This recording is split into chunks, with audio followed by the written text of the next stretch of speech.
రాజకీయం అంటే అంతే మరి ఉల్టా సీదా అవుతుంది. ఓడలు బళ్ళవుతాయి.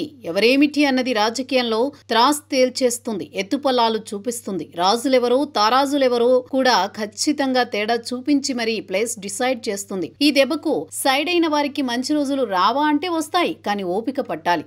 అప్పటి వరకు ఎంతటి వారికైనా అజ్ఞాతవాసం తప్పదంతే.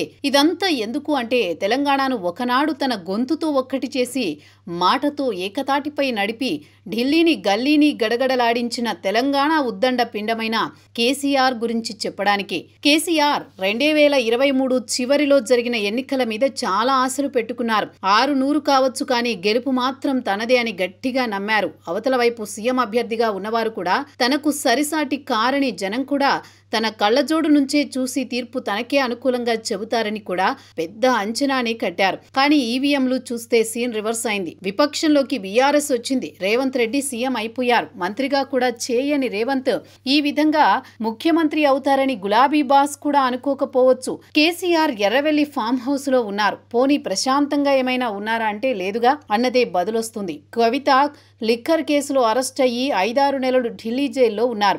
అలా మొదలైన షాకుల తర్వాత మితిమీరాయి, శృతి మించాయి. అది కాస్త చివరికి కాళేశ్వరం ప్రాజెక్టు దాకా వ్యవహారం వచ్చింది. సీబీఐకి కేసుని రాష్ట్ర ప్రభుత్వం అప్పగించింది. మరోవైపు చూస్తే కవిత బీఆర్ఎస్కే ఎదురు నిలిచే స్థాయి పార్టీకి దూరమయ్యారు. ఇంకోవైపు సొంత పార్టీ ఎమ్మెల్యేలు కాంగ్రెస్లోకి జంప్ అయ్యారు. ఇలా 2 ఏళ్లలో ఏమాత్రం గ్రాఫ్ పెరగకపోగా మరిన్ని ఇబ్బందులొస్తున్నాయని విశ్లేషకులు అంటున్నారు. ఇంకోవైపు కేసీఆర్ని వేరేగా అరెస్ట్ చేసి జైలులో ఎందుకు పెట్టాలి అని ఆ మధ్య ముఖ్యమంత్రి రేవంత్ రెడ్డి మీడియా ముందు ప్రశ్నించారు. ఆయన తనకు తానుగా స్వీయ నిర్బంధంలోకి వెళ్లి ఫామ్ హౌస్లో ఉంటున్నారు కదా అని సటైర్లు పేల్చారు. జనాలకు అధికారానికి దూరమైన ఆయనకు అంతకంటే పెద్ద శిక్ష ఏముంటుంది? అది కూడా పెద్ద ఆయనకి బాధే కదా అంటున్నారు. ఇలా ఇవన్నీ ఉంటే కేసీఆర్ అసెంబ్లీకి రావడం లేదు. ఏప్రిల్లో జరిగిన పార్టీ రజతోత్సవ వేడుక తర్వాత మళ్ళీ జనాలకు ముఖం చూపించలేదు.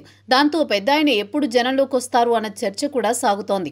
దాంతోపాటు చూస్తే గులాబీ పార్టీ క్యాడర్ కూడా ఆయన బయటకు వస్తే బాగుండు, ఆ కిక్కే వేరు అని కూడా భావిస్తోంది. అయితే తాజాగా కేటీఆర్ ఓ మాట అయితే చెప్పారు. కేసీఆర్కి ఎప్పుడు జనాల్లోకి రావాలో తెలుసు అన్నారు. ఆయన సరైన సమయంలోనే జనంలోకి వస్తారన్నారు. అంటే కాంగ్రెస్ పాలన పక్వానికి వచ్చింది అని తేలినప్పుడు కేసీఆర్ బయటకొచ్చి జనానికి చేరువవుతారా అన్న చర్చ సాగుతోంది. 2 ఏళ్ల రేవంత్ రెడ్డి పాలన పూర్తయింది. మెల్లగా యాంటీ ఇంకబెన్సీ మొదలవుతోంది. అది కాస్త మరింతగా ముదిరాక కేసీఆర్ రంగంలోకి దిగుతారంటున్నారు. అన్నీ అనుకూలిస్తే 2026లో గులాబీ బాస్ కారెక్కి జనం వద్దకొస్తారని అంటున్నారు.